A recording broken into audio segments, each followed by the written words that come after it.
everybody, this is Strategywizard again. Forbidden Stars is great. You know, you saw my review probably, or maybe. You know that it's way up there for me, one of my favorites, and there are apparently people who don't like it. Hard for me to believe, but it's true, and that's what we're going to talk about today. People on BoardGameGeek.com who don't like Forbidden Stars talk about why they don't like it. Is it because of reasons that make sense? Is it kind of petty?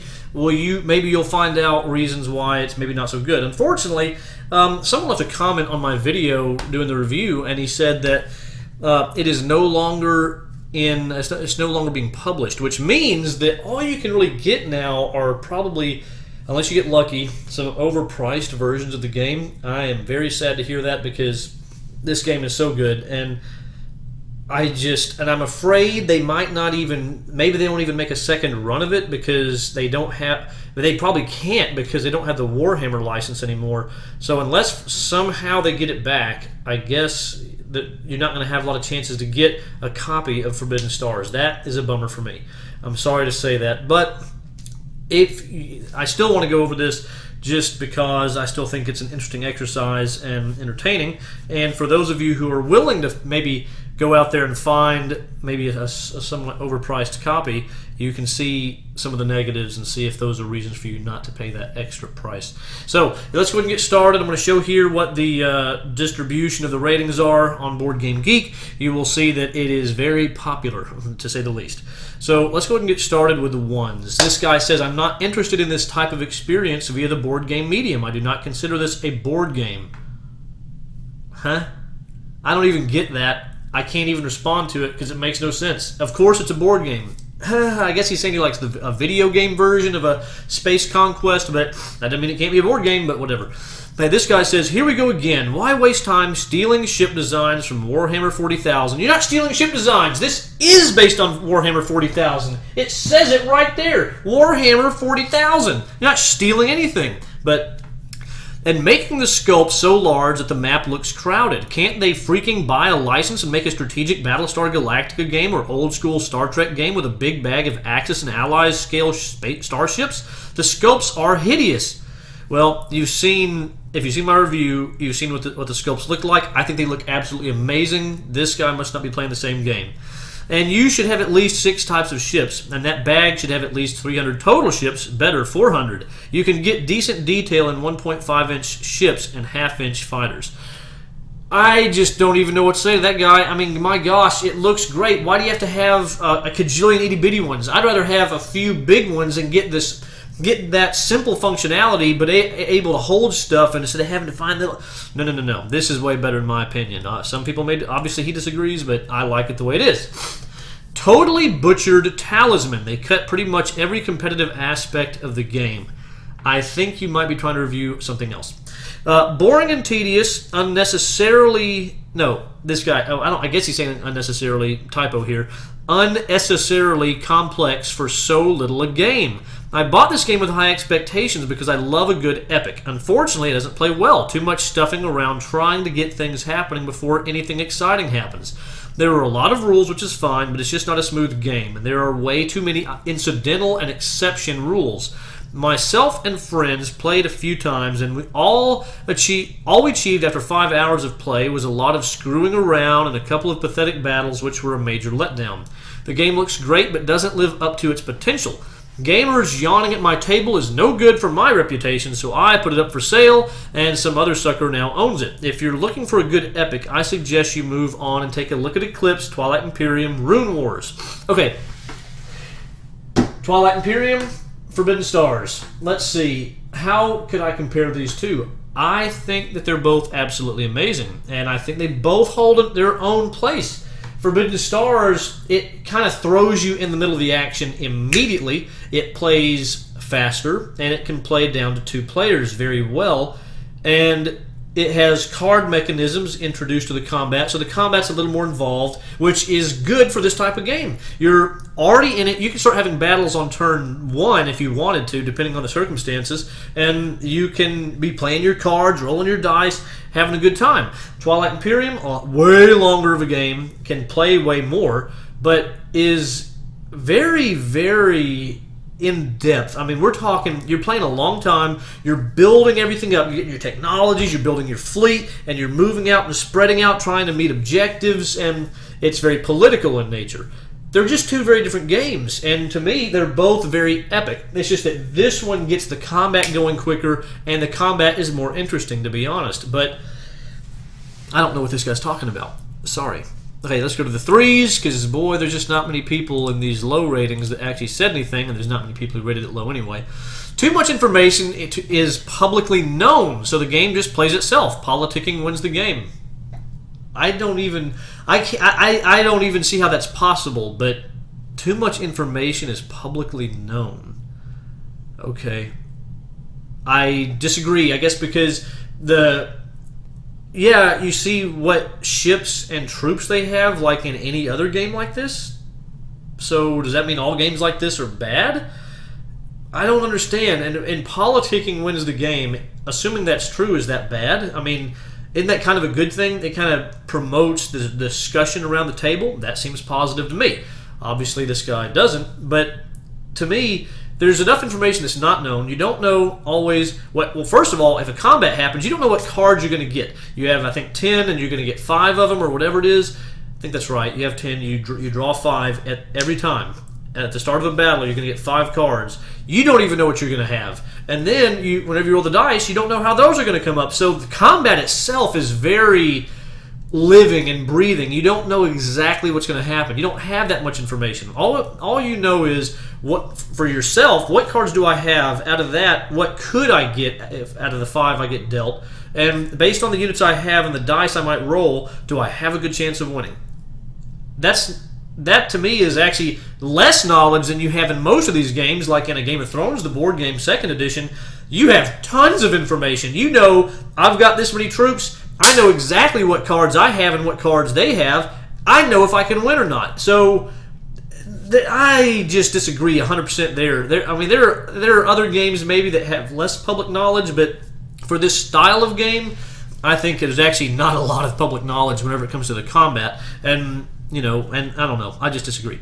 Just a long, drawn-out, and overall weird game. The combat rules are so odd. Actually, I find the combat rules to be really cool, but not everyone agrees there, I suppose. No comments. Well, good for you. Tried it a few times. I really have a hard time on the rules, even though I really love the universe. This game is hardly playable in my humble opinion. That was kind of a run-on sentence there. But it's not hardly playable. The rules, to me, are actually fairly straightforward. I mean, there's a lot of rules, but once you start playing, kind of like in Game of Thrones 2nd edition, it kind of naturally flows, and it makes sense to me. The dice mechanics in this game are extremely amateurish. I disagree. To me, they're actually pretty smart, because to me, the dice mechanics, instead of 1 through 6, oh gosh, he got a bunch of 6s and I got a bunch of 1s, which can be extremely frustrating, you have 3 sides.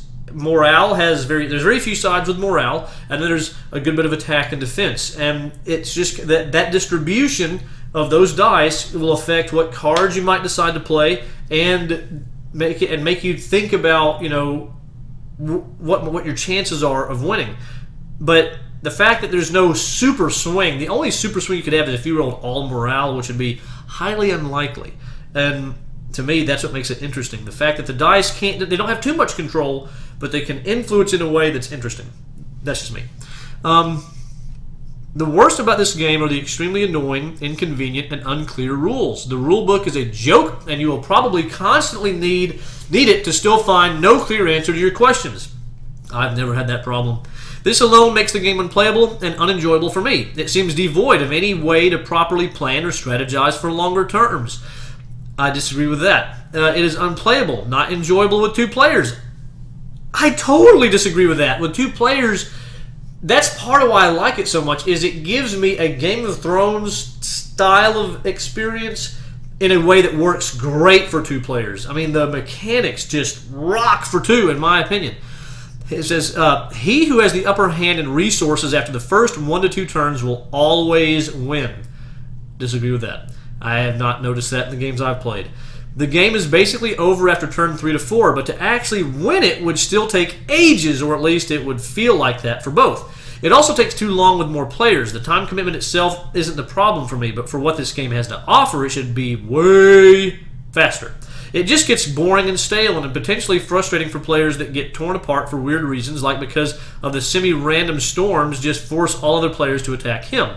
I really dislike it, so I gave it by far the worst rating of any game I've owned or rated. Wow. Wow! I mean, first of all, semi-random storms, that they don't force anybody to attack anybody. It can block you from attacking some people. You don't have to all gang up on one person if the storms just happen to align that way. That's part of what discussion and rationality have to do in a game. You go, do we really just want to go and pound this guy, or maybe I could wait and after they crush him, I can go crush them whenever they let themselves become weak. I don't know. Seems easy to me. Not my type of game. Very complicated for what it is. Slow play. It has too many cards to know. You don't have to know all the cards. My gosh. I love StarCraft. This game simply took all the good things from StarCraft and made it worse. Combat became more random, and to me, relatively speaking, for how random it is, it's not that random. Faction strategies felt very unidimensional with a single plan to play the game. I disagree with that. I don't even think the special abilities for the factions are that driving of a force of how you play. This doesn't matter that much. I mean, in fact, I would say the faction abilities are almost too... They're not unique or special enough. I think they should be more wild and crazy, but that's just me. The tension in the board is considerably reduced due to the 50% more tiles in play. Okay, well, I haven't played StarCraft, so I can't compare. The complete separation of air and ground forces are pretty annoying, reminding me a lot of pre-expansion Rune Wars heroes. I find it interesting. It shocked me, the fact that ships can't be where ground units are, but as you play it, it actually, to me, becomes pretty cool because it's very clear. Ships go over here, ground units go over here, and that's it. And that makes it to where things stay a lot cleaner. You don't have cajoodles of units, grounds, and ships all in one little spot. It's all nice, cleanly separated.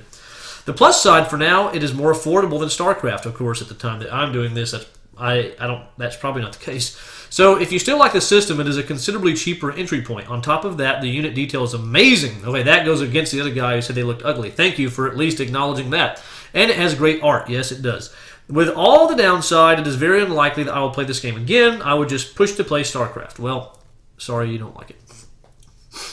Welcome to Logistics the Game. In Logistics, you have a narrow window to somehow move your troops to a place that matters. We've made this as restrictive and annoying as possible, including a semi-random wall that shows up to ruin your 3 turns of planning. Turn order matters immensely, and some players will get to go last more often than others. Truly the pinnacle of game design. Well, to me, logistics in this game are not nearly as complicated and hard to plan out as this guy thinks, but logistics are one of the interesting things, is trying to get your people where you want them and then absolutely slaughter someone if you can. I don't see why that's a problem. Combat, and I don't think that you get interrupted just because, a storm might interrupt you for a turn, but chances are after another turn, it's gone, and then you can just go slaughter. Combat was incredibly drawn out, even when the outcomes were abundantly apparent. Bloated playtime and space as represented by a 3x3 grid with the ridiculous warp storms to limit movement is just silly. Space never felt so flat. Flatter still was the gameplay. Yuck. Again, warp storms, I think they're cool. I think they're helpful. I think they make it to where you can save yourself as a defense, or you can use it to clear a path to somewhere that someone might have thought they were safe. I like the way it can change things, and you have to be prepared all the time from all angles. Somewhere along the line, Fantasy Flight Games lost its mojo for this sort of game. Forbidden Stars reduces the vast scope of interstellar war to a couple of ragtag warbands squabbling over a few front yards on the galactic block, and reduces 40 millennia of endless war to an 8-hour day at the office. Like any board game does. I mean, my gosh, Twilight Imperium, 8 hours, you're done. Okay, I don't get it. Maybe I'm missing this point. The overwrought combat system of Horus Heresy returns for an encore and once again drives players to waste a considerable amount of time of the game playing out one-sided fights. In a 4-hour game, I think we had one engagement where the outcome was in genuine doubt. To me, whenever I've played, most of the combats I've had, there's been at least some doubt. Now, there are some times where someone just overwhelms you, but that doesn't mean you might not be able to kill some of their units. So even if the overall outcome is known in some cases, I don't think it's known in that many, but if it's known in some cases, that doesn't mean you don't have a chance to kill some of their units on your way out. Why would you not want to do that? So to me, the combat's interesting all the way to the very end. This guy says, too long, too convoluted, too Ameritrashy for my taste. Too many hours of my life wasted playing a single game. Well, I like how long it is, I like how convoluted it is, and I like the Ameritrash. What can I say? Give me some cool dice, give me some combat, let me crush somebody, and see all their ships get blown away into oblivion. Yes, more please. I will take it. But that is that for me. I think you can kind of get the idea, the trend of why people don't like it.